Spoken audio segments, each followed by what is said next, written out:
దంబుల అంతర్జాతీయ క్రికెట్ స్టేడియంలో సోమవారం జరిగిన ఇండియా ఏ శ్రీలంక ఏ ఉత్కంఠభరిత మ్యాచ్ చివరకు వివాదాలతో ముగిసింది. మొదట బ్యాటింగ్ చేసిన ఇండియా ఏ 265 పరుగులకు ఆలౌట్ కాగా సూర్యాంశ్ షెడ్గే, విప్రజ్ నిగమ్ రాణించారు. భారీ అంచనాలతో బరిలోకి దిగిన వైభవ్ సూర్యవంశీ 21 పరుగులకే అవుట్ అయ్యాడు. అనంతరం 266 పరుగుల లక్ష్యంతో బరిలోకి దిగిన శ్రీలంక ఏ సైతం సరిగ్గా 265 పరుగులకే పరిమితం కావడంతో మ్యాచ్ టై అయింది. విజేతను తేల్చేందుకు నిర్వహించిన సూపర్ ఓవర్లో శ్రీలంక 16 పరుగులు చేయగా భారత్ 10 పరుగులే చేసి ఓడిపోయింది. అయితే సూపర్ ఓవర్ ముగిసిన వెంటనే శ్రీలంక ఆటగాళ్లు సంబరాలు చేసుకుంటూ ఉండగా భారత యువ బ్యాట్స్మెన్ వైభవ్ సూర్యవంశీ తీవ్ర అసహనంతో ప్రత్యర్థి ఆటగాడిని తోసేయడం మైదానంలో పెద్ద గొడవకు దారితీసింది.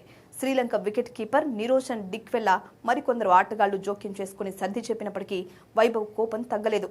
సహచరుడు అతన్ని శాంతింపజేసి మైదానం వెలుపలికి తీసుకెళ్లాల్సి వచ్చింది. ఈ మ్యాచ్లో కేవలం వైభవ్ మాత్రమే కాదు, అంతకుముందు కెప్టెన్ తిలక్ వర్మ కూడా వెలుతురు సమస్య, నో బాల్ నిర్ణయాలపై అంపైర్లతో వాగ్వాదానికి దిగాడు. వైభవ్కు ఇలాంటి వివాదాలు కొత్తేం కాదు. గతంలో అండర్-19 ఆసియా కప్ ఫైనల్లో పాకిస్తాన్ బౌలర్ అలీ రజాతోనూ అతడు ఘర్షణ పడ్డాడు. ఈ యువ ఆటగాడి దూకుడు స్వభావాన్ని కొందరు అభిమానులు ఇష్టపడుతున్నప్పటికీ భవిష్యత్తును దృష్టిలో ఉంచుకుని మైదానంలో భావోద్వేగాలను నియంత్రించుకుంటూ ఆట స్ఫూర్తిని కాపాడుకోవాలని క్రికెట్ నిపుణులు సూచిస్తున్నారు.